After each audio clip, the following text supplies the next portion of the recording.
ಮದ್ವೆ ಆಗ್ಬೇಕಾಗ್ಯದೋ ಮಕ್ಳಾಗ್ಬೇಕಾಗ್ಯದೋ, ಮನೆ ಕಟ್ಟಬೇಕಾಗ್ಯದೋ ಸಾಲ ತೀರಿಸ್ಬೇಕಾಗ್ಯದೋ, ಮಕ್ಳು ಆಗ್ಬೇಕಾಗ್ಯದೋ ಅಥವಾ ಇದ್ದ ಮಕ್ಕಳು ಶಾಣ ಆಗ್ಬೇಕಾಗ್ಯದೋ, ನೀವು ಕೇಳಿಕತ್ತು ಬಹಳ ವರ್ಷ ಆಯ್ತು, ಭಗವಂತ ಕೊಡ್ಲಿಕ್ಕೆ ತಡ ಮಾಡ್ಲಿಕ್ಕತ್ತಾನೋ.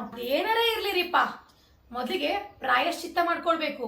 ಈ ಮಂತ್ರವನ್ನ ಹೇಳ್ಕೊಂಡು ಪ್ರಾಯಶ್ಚಿತ್ತವನ್ನ ಮಾಡ್ಕೊಂಡ್ರಿ ಅಂತಂದ್ರ ನೀವ್ ಅನ್ಕೊಂಡಿದ್ದೆಲ್ಲ ಆಗ್ತದೆ. ನಿಮ್ಮ ಜೀವನ ರೀಸ್ಟಾರ್ಟ್ ಆಗ್ಬೇಕು ಅಂತಂದ್ರ ನಾ ಹೇಳ್ದಂಗ್ ಮಾಡ್ರಿ. ಏನೋ ಅನ್ಕೊಂಡ್ ಹೋಗಿರ್ತೀರಿ, ಏನೋ ಆಗಿರ್ತದೆ.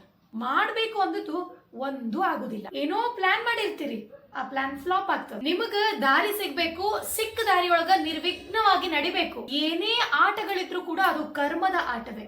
ಪ್ರಾರಬ್ಧ ಕರ್ಮ ಅದ ಅಂತ ಅನ್ಲಿಕ್ಕಿನ ಈ ಭೂಮಿಗೆ ಬಂದೀವಿ. ಪ್ರಾರಬ್ಧ ಕರ್ಮದಲ್ಲಿ ಪಾಪಗಳನ್ನೇ ಮಾಡಿದ್ರ ತ್ರಾಸ ಪಟ್ಟು ಬದುಕ್ತೀವಿ. ಇನ್ನು ಪುಣ್ಯ ಕರ್ಮಗಳನ್ನ ಮಾಡಿದ್ವಿ ಅಂತಂದ್ರ ಸುಖದಿಂದ ಬದುಕ್ತೀವಿ. ಆದ್ರ ಇಲ್ಲಿ ಟ್ವಿಸ್ಟ್ ಏನಪ್ಪಾ ಅಂತಂದ್ರ, ಪಾಪ ಎಷ್ಟ್ ಮಾಡಿವಿ ಅನ್ನೋದು ಗೊತ್ತಿಲ್ಲ, ಪುಣ್ಯ ಎಷ್ಟ್ ಮಾಡಿವಿ ಅನ್ನೋದು ಗೊತ್ತಿಲ್ಲ. ಆದ್ರೂ ಒಂದು ಮಾತ್ರ ಖರೆ ಅದ, ಪಾಪ ಕರ್ಮಗಳನ್ನ ಮಾಡಿದ್ದಕ್ಕಾಗಿಯೇ ಸಂಸಾರ ಸಾಗರದಲ್ಲಿ ಬಿದ್ದೀವಿ.